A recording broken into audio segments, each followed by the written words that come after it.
बिस्मिल्लाहिर्रहमानिर्रहीम। अस्सलाम वालेकुम डियर स्टूडेंट्स, आपको एलिमेंट्री नंबर थ्योरी की क्लास में वेलकम। मैं हूं प्रोफेसर अजमत अली और आप देख रहे हैं मेरा चैनल मैथ्स फॉर यू। आज के लेक्चर में हम properties of greatest common divisor में से दो इम्पॉर्टेंट प्रॉपर्टीज़ जो हैं उनके ऊपर डिस्कशन करेंगे। और ये प्रॉपर्टीज़ जो हैं ये आपके पास्ट पेपर में आ चुकी हैं। तो पहली प्रॉपर्टी आपकी ये है, कहता है जी शो डैट अगर C डिवाइड करता है A को, आप जानते हैं कि ये वर्टिकल लाइन है ये वाली, इसको पढ़ते हैं C डिवाइड्स A। अगर C A को डिवाइड करता है और C B को भी डिवाइड करता है, यानी C A और B का कॉमन डिवाइज़र है। जैसे आप कहते हैं कि 2 6 को भी डिवाइड करता है एंड 2 8 को भी डिवाइड करता है, तो 2 जो है वो 6 और 8 का कॉमन डिवाइज़र कहलाएगा। तो आपने ये प्रूफ करना है कि ऐसी सूरत में ये जो फ्रैक्शन बनेगी A ओवर C और B ओवर C, इनका GCD निकालेंगे। आप जानते हैं कि जब आप दो नंबर को इस तरह ये ब्रैकेट्स में से लिखते हैं तो यहाँ पर नंबर थ्योरी में इसे ओपन इंटरवल नहीं GCD बोलते हैं। तो आपने प्रूव करना है कि ये अगर C A को डिवाइड करता है C B को डिवाइड करे तो फिर ये जो फ्रैक्शन बनेगी A ओवर C और B ओवर C, इसका जो GCD है वो किसके बराबर है? जो कॉमन डिवाइज़र C है वो बाहर आ जाएगा और ऊपर आ जाएगा A और B का GCD, जिसे आप लिखेंगे D ओवर C। इसको थोड़ा सा न्यूमेरिकली पहले हम ज़रा यहाँ पर सॉल्व करके देख लेते हैं। यहाँ पर जैसे मैंने लिखा कि 2 6 को डिवाइड करता है, 2 8 को भी डिवाइड करता है। तो जब आप देखेंगे यहाँ पर 2 ओवर 6 यानी कि 2 डिवाइड बाई 6, इसको लिखेंगे फ्रैक्शन में 6 ओवर 2, और फिर इस दूसरे को लिखेंगे 8 ओवर 2।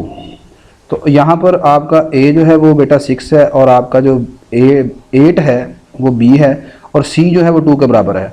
तो अब अगर आप इनको सॉल्व करें लेफ्ट साइड को तो इसका आंसर आएगा 6 ओवर 2 बन गया, यानी कि 3, और 8 ओवर 2 का आंसर आ गया 4।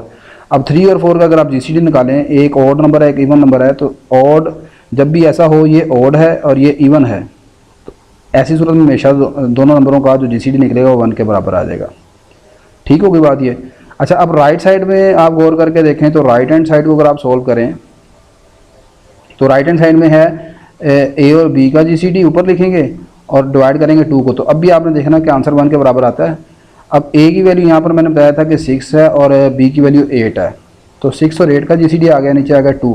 तो 6 और 8 का जो GCD यानी ग्रेटेस्ट कॉमन डिवाइज़र, तो वो कौन सा नंबर है जो 6 और 8 को डिवाइड करता है और ग्रेटेस्ट है? वो आप जानते हैं 2 है। तो 6 और 8 का जो GCD है वो 2 के बराबर है, तो 2 over 2 that is equal to 1 आ जाएगा। तो आप देख सकते हैं लेफ्ट राइट आपस में क्या हो गई, इक्वल हो गई। ठीक है, तो ये तो हमने न्यूमेरिकली इसे सोल्व किया है, आपने इसे जर्नली प्रूफ करना है। तो देखें कैसे प्रूफ करेंगे अब आप। नहीं बेटा, इसको प्रूफ करने के लिए सबसे पहले आपको दो नंबर अगर A और B हैं उनका जो GCD है, मिसाल के तौर पर फ़र्ज़ कर लें इनका GCD D है, तो GCD की डेफिनेशन आपको पता होनी चाहिए। GCD हम कहते हैं ग्रेटेस्ट कॉमन डिवाइज़र को, दो नंबरों का GCD एक ऐसा नंबर होता है जो दोनों को डिवाइड करता है। यानी D अगर GCD है A और B का तो D A को भी डिवाइड करेगा और D B को भी डिवाइड करेगा। ये GCD की खूबी है। एक तो ये कंडीशन है GCD की। दूसरी कंडीशन ये है कि अगर फ़र्ज़ करें कि दूसरा नंबर है K भी A को डिवाइड करता है और K B को भी डिवाइड करता है, तो अब ऐसी सूरत में K जो है वो इन दोनों का कॉमन डिवाइज़र होगा। और हम ये प्रूव करेंगे कि ये जो K है, ये देखें ना, D GCD है, GCD mean greatest common divisor, और एक चीज़ होती है कॉमन डिवाइज़र। कॉमन डिवाइज़र में और ग्रेटेस्ट कॉमन डिवाइज़र में फ़र्क है। GCD का मतलब होता है ग्रेटेस्ट कॉमन डिवाइज़र। तो फिर ऐसी सूरत में यहाँ पर K जो है वो D को डिवाइड करेगा और K D से छोटा या ज़्यादा से ज़्यादा बराबर होगा। ठीक है, तो ये होता है GCD की दो कंडीशंस। अगर एक नंबर D जो है वो GCD हो तो इन दो कंडीशन को पूरा करेगा। पहले इंडिविजुअल A और B को डिवाइड करेगा, और अगर कोई दूसरा नंबर आपको K मिलता है और वो भी A और B को डिवाइड करता है तो फिर K लाजमन D को डिवाइड करता होगा। ठीक है, तो ये आपने यहाँ पर सबसे पहले ग्रेटेस्ट कॉमन डिवाइज़र की जो डेफिनेशन है, जो कंसेप्ट है, वो आपके ज़हन में होना चाहिए। चलिए हम प्रूफ करते हैं। We need to show that कि D over C is the greatest common divisor of A over B, B over C। हमने जो ऊपर प्रूफ करना है वो ये लिखा हुआ है कि A ओवर C और B ओवर C इन दोनों का जो ग्रेटेस्ट कॉमन डिवाइज़र है वो D ओवर C है। तो for this we will show that, इसके लिए हम क्या प्रूफ करेंगे? For this we will show that the following two conditions for D over C। आपने यहाँ पर दो कंडीशन शो करनी है। आपने प्रूफ करना है कि A ओवर C और B ओवर C इन दोनों का जो GCD है वो D ओवर C के बराबर है।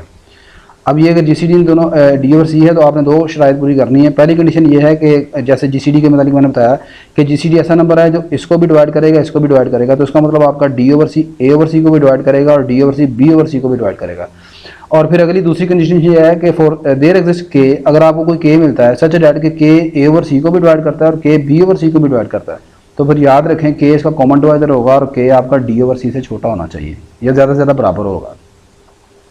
तो अगर आपने ये दो शराइत पूरी कर ली डी ओवर सी के लिए, तो फिर इसका मतलब है कि आपने ये प्रॉपर्टी प्रूफ कर ली है। चलें जी बढ़ते हैं आगे।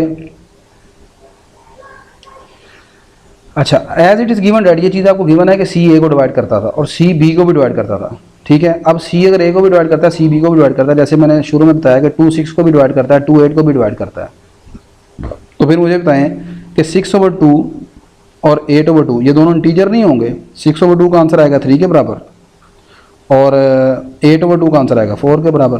तो फिर क्या हुआ, ये दोनों क्या हो गए, इंटीजर होंगे। यही मैंने लिखा है as it is given that C over A C over B, C divide करता है ए को, सी डिवाइड करता है बी को, so by hypothesis a over c और बी ओवर सी ये जो फ्रैक्शन बनेगी विल बी इंटीजर्स, ये इंटीजर्स होंगे। And also by definition d over c, ठीक है, ये भी आपके पास क्या होगा, ये भी एक इंटीजर होगा, ठीक है। डी कौन था, इन दोनों का ग्रेटेस्ट कॉमन डिवाइजर था, तो डी ओवर सी भी आपके पास क्या होना चाहिए, यहाँ पर एक इंटीजर होना चाहिए। सपोज कर लें कि ए और बी का जो जीसीडी है वो डी के बराबर है, तो जैसे मैंने ऊपर भी आपको बताया, तो फिर डी जो है वो ए को भी डिवाइड करेगा, देन डी डिवाइड ए, इसी तरह डी बी को भी डिवाइड करेगा, ठीक है। अच्छा, अब अगर डी ए को डिवाइड करता है तो डी ओवर ए को हम ऐसे लिख सकते हैं, डी ओवर डी डिवाइड ए, ये वाली जो चीज़ है, सॉरी डी डिवाइड ए है ना, डी डिवाइड करता है ए को, तो इसको हम ऐसे लिख लेते हैं। मैं इस दोनों तरफ सी से डिवाइड भी कर देता हूँ, सी से मल्टीप्लाई कर देता हूँ, तो ये सी से मल्टीप्लाई कर दिया, ये सी से डिवाइड कर दिया, इसी तरह इधर सी से डिवाइड कर दिया, इधर सी से मल्टीप्लाई कर दिया। अब दोनों साइड पर आप देखें कि ये वाला जो सी है, ये सी और ये सी कैंसिल हो जाएंगे, तो बाकी आपके पास रह जाएगा डी ओवर सी डिवाइड करता है ए ओवर सी को। तो यही हमने प्रूव करना था पहली चीज़ कि आपके पास ए ओवर सी और बी ओवर सी का जो जीसीडी है वो डी ओवर सी के बराबर था। तो आपने प्रूफ ये करना था पहली चीज़ कि डी ओवर सी जो है ए ओवर सी को डिवाइड करेगा, तो ये चीज़ आपने पहले प्रूफ कर ली।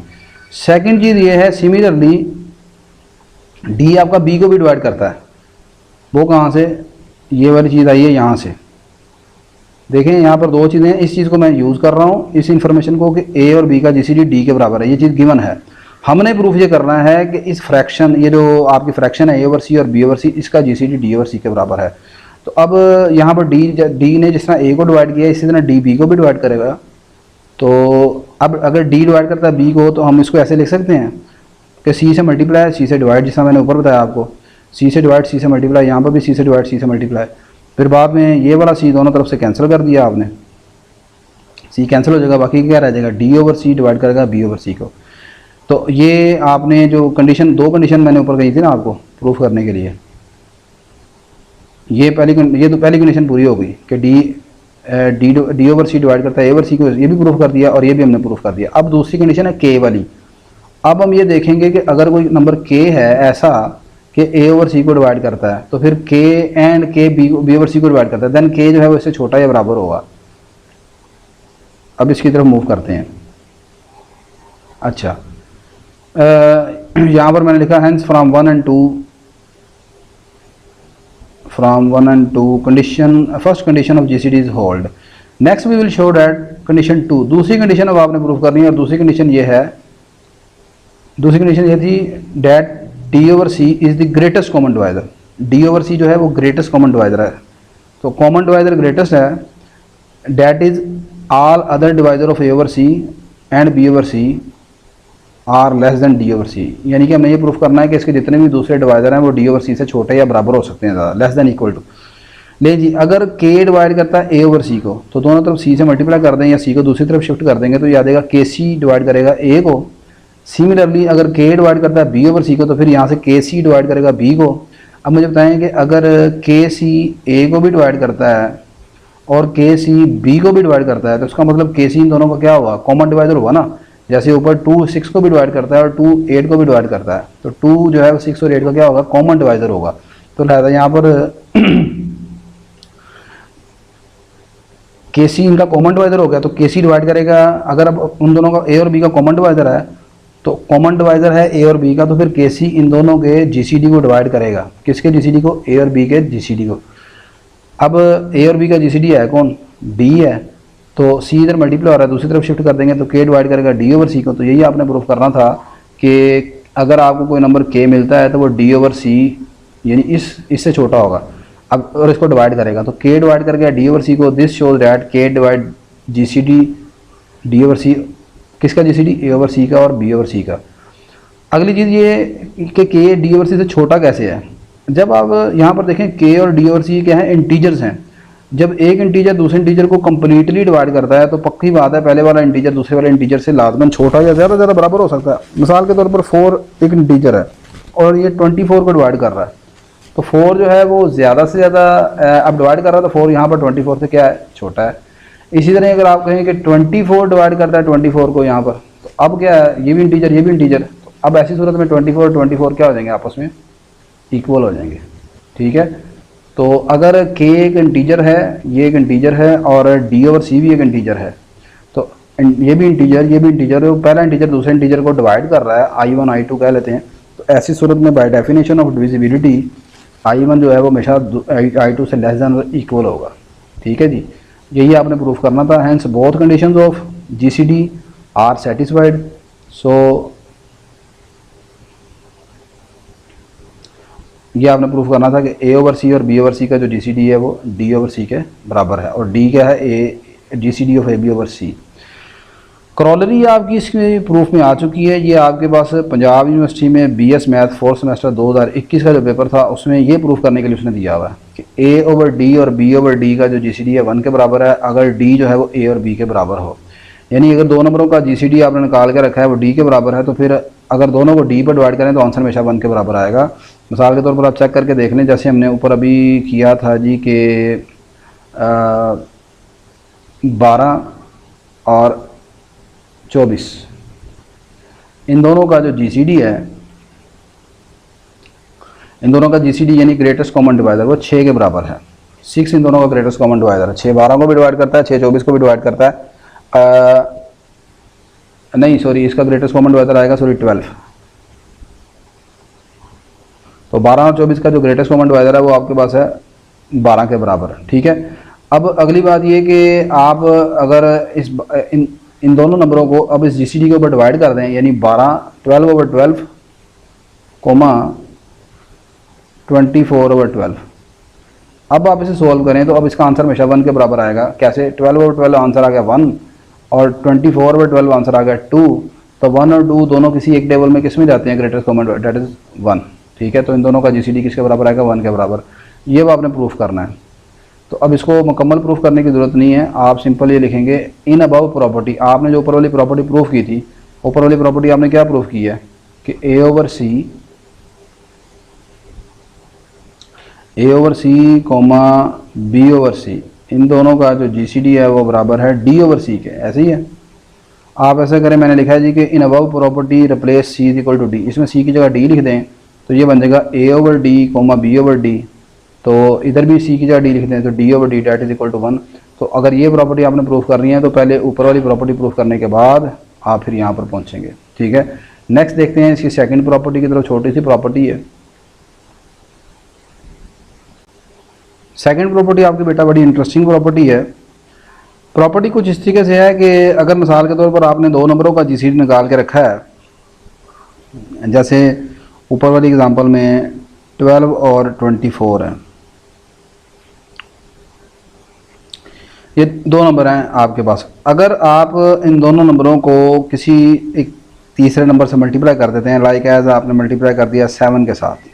ठीक है, तो 7 के साथ आपने मल्टीप्लाई कर दिया तो ये पहला बन गया 7 इंटू 12 84, और इसको भी 7 से मल्टीप्लाई कर दिया तो ये आ जाएगा 168। अब आपने 84 और 168 का GCD निकालना है तो ये सिंपल ऐसे होगा कि यहाँ पर आपने लिखा था ना 7 इंटू 12 कोमा 7 इंटू 24, तो ये प्रॉपर्टी ये कहती है कि जिस नंबर से आपने मल्टीप्लाई किया वो कॉमन बाहर आ जाएगा, अंदर आ जाएगा 12 इंटू 24, और ये आ जाएगा जी 12 और 24 का जीसीडी आ जाएगा 12 के बराबर।